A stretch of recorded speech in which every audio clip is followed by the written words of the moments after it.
Hello everyone, welcome back. आज हम जो हमारा चैप्टर 1 है कक्षा 10वीं की मैथ्स का, उसकी एक्सरसाइज 1.1 का जो पहले प्रश्न का तीसरा प्रश्न है, ठीक है, जिसमें हमको अभाज्य गुणनखंड करना है, जिसको हम पिछले वीडियो में हमने सीखा था 140 और 156 का।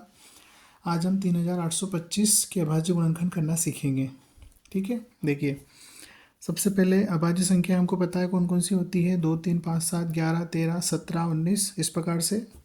तो इन्हीं में से हमको क्या करना है, 3825 को भाग देना है। ठीक है, अब 3825 एक विषम संख्या होती है, तो चूंकि ये विषम संख्या है इसलिए इसमें 2 का भाग नहीं जाएगा। अब हमें इसमें 3 का भाग देकर देखना है। ठीक है, तो देखो 3 का भाग किसी संख्या में जाता है या नहीं जाता है, इसको पता करने का एक बहुत अच्छा तरीका है। तरीका क्या है कि जो भी संख्या आपके पास है उस संख्या के सारे ही अंकों को आपको क्या करना है, जोड़ना है। ठीक है, जैसे 3 + 8 + 2 + 5, इनको जोड़ने पर कितना आता है, 18 आता है। क्या 18 में 3 का भाग जाता है? बिल्कुल जाता है, 3 छक 18 होता है।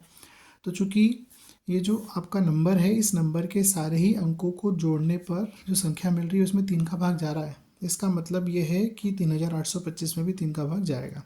ठीक है, तो हमने इसको 3 से विभाजित किया, 3 एकम 3, 3 दूनी 6, फिर 2 बचे, 3 7 21, फिर 1 बचा, 3 5 15। ठीक है, अब अभी भी इसमें क्या 3 का भाग जाता है, ये चेक करने के लिए हमने फिर से क्या किया, इसके सारे अंकों को ऐड किया।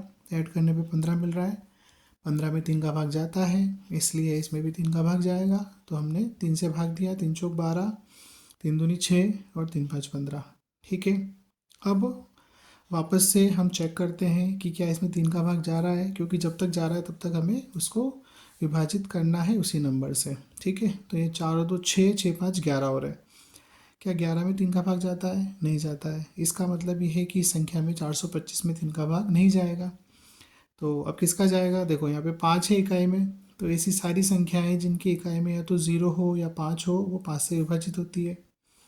तो हम 5 का भाग यहाँ पे लगाएंगे, तो 5 का भाग लगाएंगे तो 4 में जाएगा नहीं, 42 लेना पड़ेगा, 5 8 40, 2 बचेंगे, 5 5 25। ठीक है, फिर 5 से करेंगे, 5 एकम 5, 3 बचेंगे, 5 7 35। ठीक, तो ये 5 का हो गया। अब किसका जा रहा है, इसमें 17 आ गया हमारे पास। अब 17 क्या होती है, एक अभाज्य संख्या होती है, इसमें किसी और दूसरी संख्या का भाग नहीं जाता है, इसलिए हमें 17 का ही डिवाइड करना पड़ेगा। तो 17 से हमने भाग दिया, 17 एकम 17 हो गया।